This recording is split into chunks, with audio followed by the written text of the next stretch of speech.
other. Trudeau has tried to dismiss you guys as racists, as criminals, as troublemakers.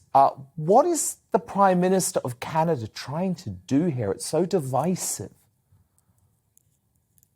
Well, what other argument does he have? And it's sad because you want a leader, irrespective of your political differences, is supposed to take everybody under the umbrella and represent all of us.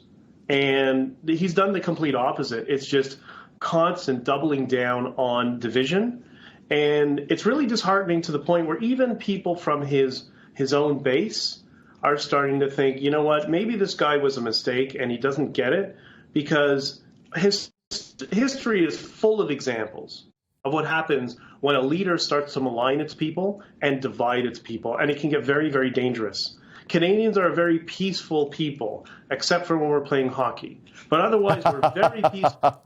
And that's what we want to unify. There's such a thirst for this movement of freedom and unity. That's why everybody is so happy. That's why nobody is in any way aggressive towards one another. They're just like the people who walked across the bridge from Quebec in Ontario.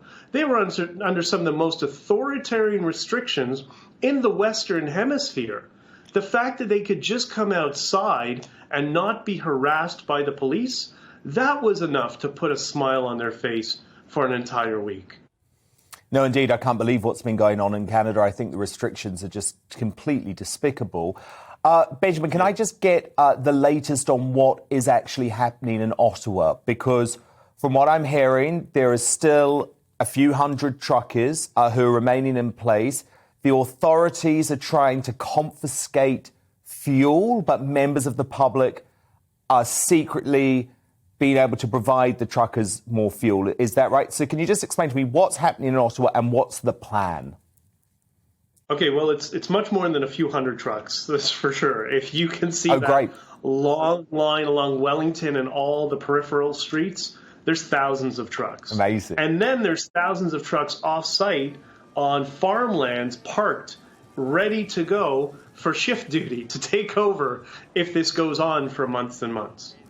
Right now, it's the middle of the week, and what we're seeing is there's somewhat of a pattern. People come in for the weekends because it's a festival-type atmosphere, and they're singing and music and dancing. This becomes the outlet for people on the weekends, and then during the week it dies down a little bit, and there's a little bit of chatter and politicians posturing, and I don't say that pejoratively, trying to figure out where they're going to go. We're seeing a lot of jurisdictions in Canada now where they are rolling back or laying out plans to roll back and then saying it has nothing to do with truckers, And it has everything to do with truckers.